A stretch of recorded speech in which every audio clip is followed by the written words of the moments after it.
ia melanjutkan pencarian. Dari atas biang lala, si brewok mengamati semuanya. Sudut pandang dewa. Bisa melihat seluruh taman, plus menikmati pemandangan malam. Nyaman, terlalu nyaman. Tiba-tiba pemburu berhenti. Ia melihat petugas kebersihan mendorong tong sampah. Padahal area ini sudah disterilkan sebelum permainan. Curiga, ia mengikuti dari belakang. Saat diperiksa, wajahnya bukan peserta. Tapi tepat saat itu, perhatian pemburu beralih ke biang lala. Semua wahana sudah berhenti. Kenapa yang satu ini masih berputar? Ia bertanya ke staf. Satu putaran memang butuh 20 menit. Si brewok sudah berada di ketinggian. Meski merasa janggal, pemburu memilih menunda dan melanjutkan pencarian ke area lain.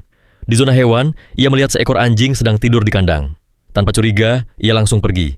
Padahal, Memei ada di sana. 25 menit berlalu, pemburu menemui jalan buntu. Ia pun menggunakan kesempatan panggilan suara pertama. Bunyi dari alat komunikasi terdengar, dan ada satu suara yang sangat dekat. Ia memeriksa sekitar. Matanya tertuju pada kotak listrik.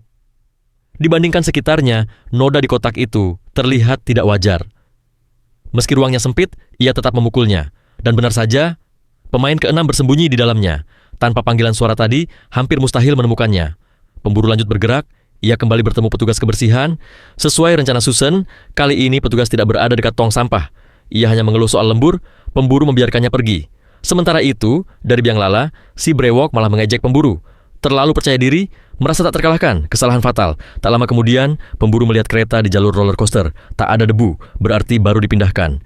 Ia menyalakan alat komunikasi di bawah jalur, dan suara terdengar dari atas. Tanpa ragu, ia menaiki kereta lain dan mendorongnya menuju stasiun.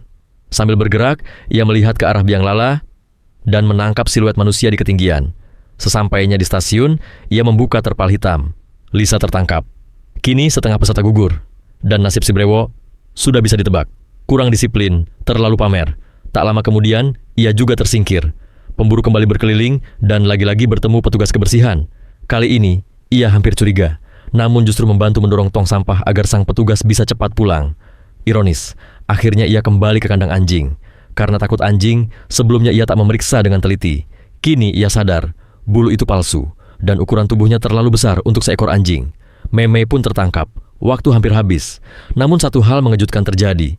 Pemburu tidak pernah menemukan Susan yang bersembunyi di tong sampah.